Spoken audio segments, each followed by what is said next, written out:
Yun, oh. Good afternoon, everyone. And welcome back for another video. This is yung typical ordinary installation na gagawin natin, guys. Ito yung BMW tayo ngayon. So hindi Fortuner, hindi Hilux to. So magkakabit tayo ng Lodi dito. This is, by the way, this is this is a 218 na M series na BMW, and this is a 2024 model. Tulad ng sa atin to. Yun nga lang, ito is 218. Yung sa atin kasi M240i. So magkaiba. Ang kaibahan nito is 4-cylinder ito, yun is 6-cylinder. Okay, B48 and B58 engine. Okay, so yun ang kaibahan nilang dalawa. So excited tayo. So simulan na natin. Pakita ko muna sa inyo yung piyesa na ikakabit natin sa kanya. Yan.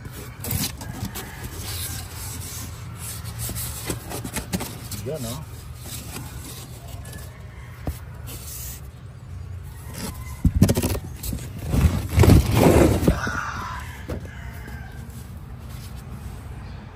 Steering wheel tayo. This is the M Sport na steering. Nagkakabit natin sa kanya. Yan, M Sport design yan. And this is for a G series model. So, literally, papalitan natin yung steering na existing na. Original din na frame ang gagamitin natin sa kanya. Which is ito. Yan.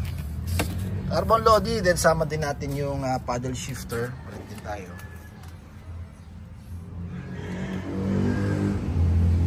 Then magkakabit din tayo ng dashcam nya, front and rear na lens.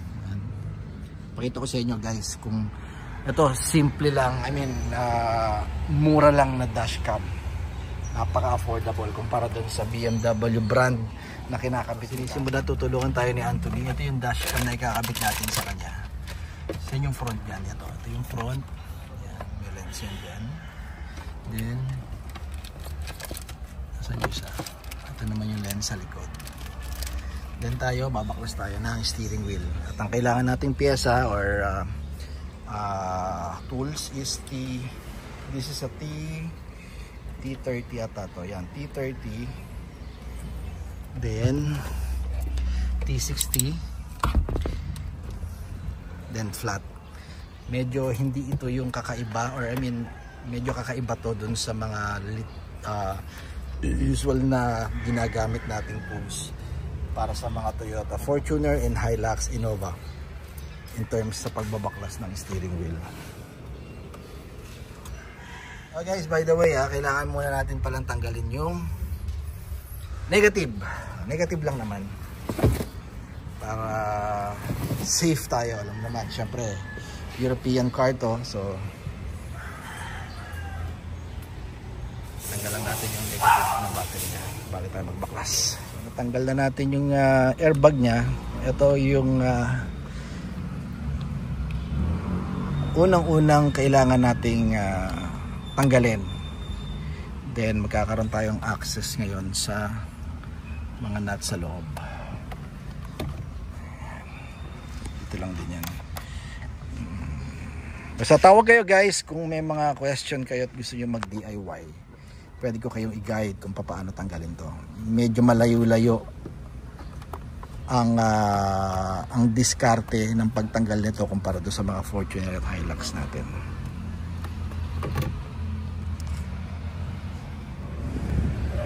So stock steering wheel ng BMW 218. Yan.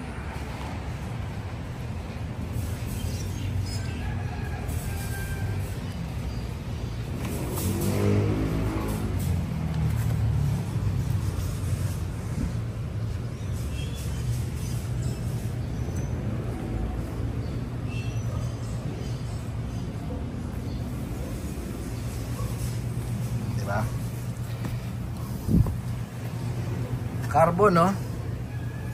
Carbon and carbon.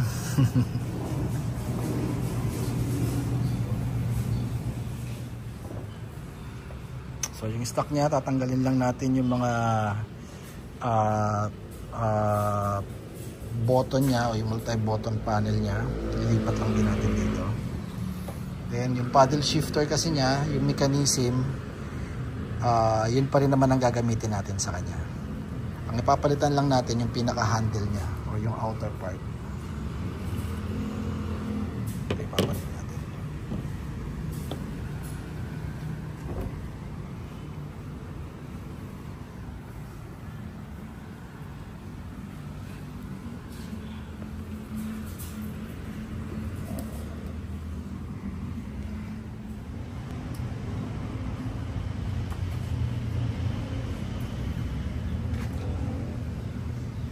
Kapit na oh.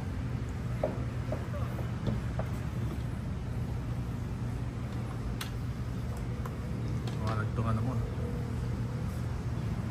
Camera.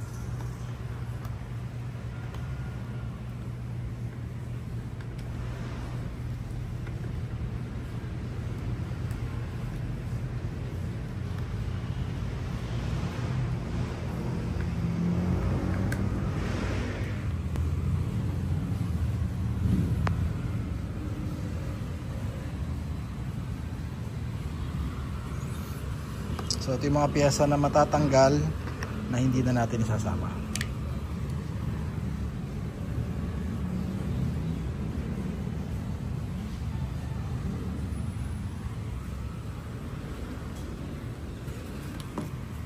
Wala natin.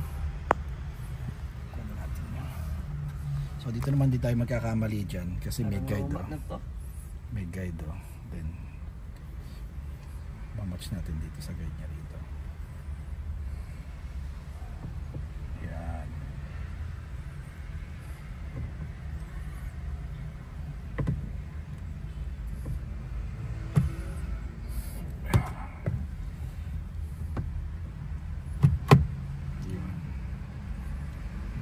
May guide. Kaya hindi tayo magkakamali. Balik natin to.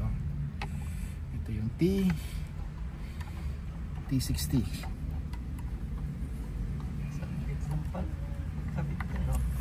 Baklas, mahirap magano kabit na lilipat. Kata ko din sa mga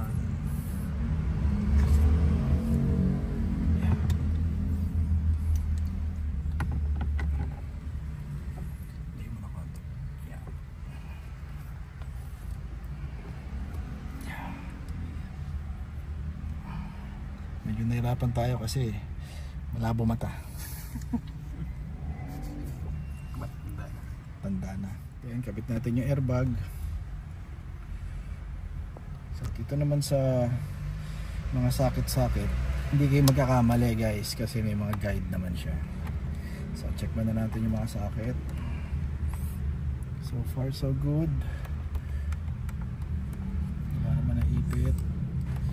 Bago natin ito na kasi pinakalock niya.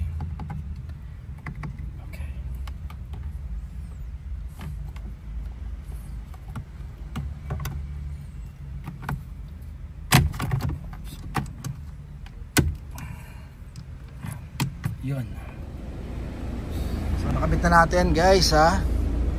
At last, konting detalye tayo. By the way, yung steering wheel natin na kinabit, made in Germany to, right? So in-import po to from Germany.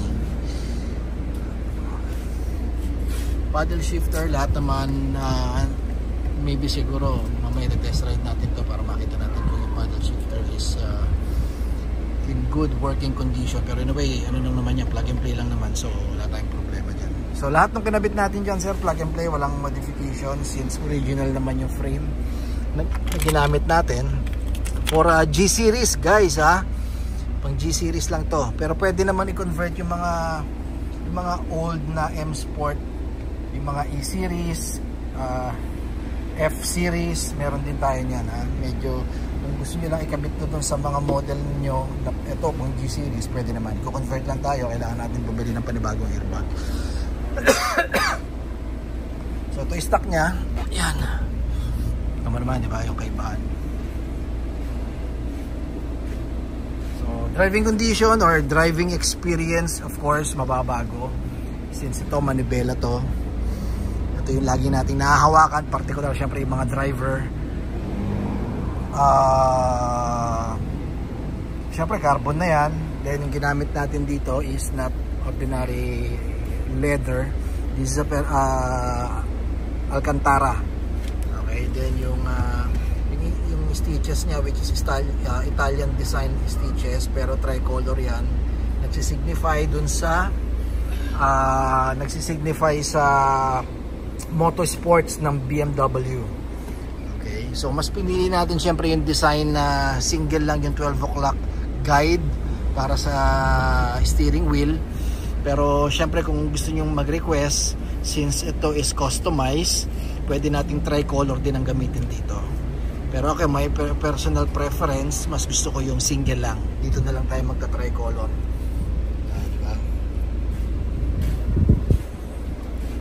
So ang presyo nito guys, sa mga nagtatanong, of course, syempre sa mga excited, 85,000 natin binibenta to kasama na installation. Okay, real carbon guys, and hindi ito sticker, hindi ito hydro dip, real carbon, okay? Then original na frame ang ginamit. Then yung camera naman natin nandito, tinanggal natin yung housing. Then ito na yung camera natin.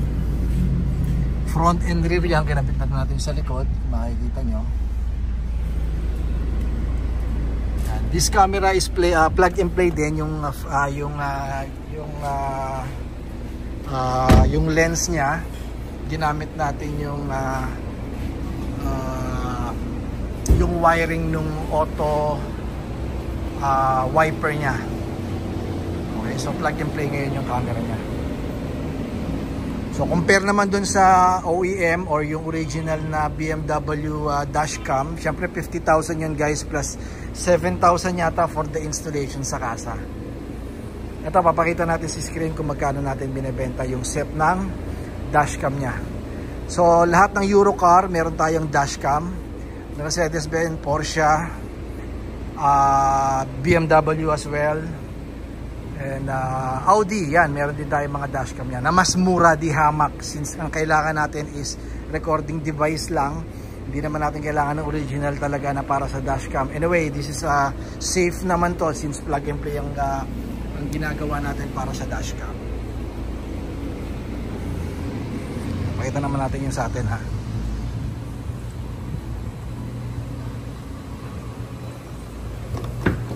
Yung sa atin medyo loading na kasi pati yung panel natin loading na rin eh. Yan. Available din yan guys para sa M240i. Then steering wheel natin. Okay, once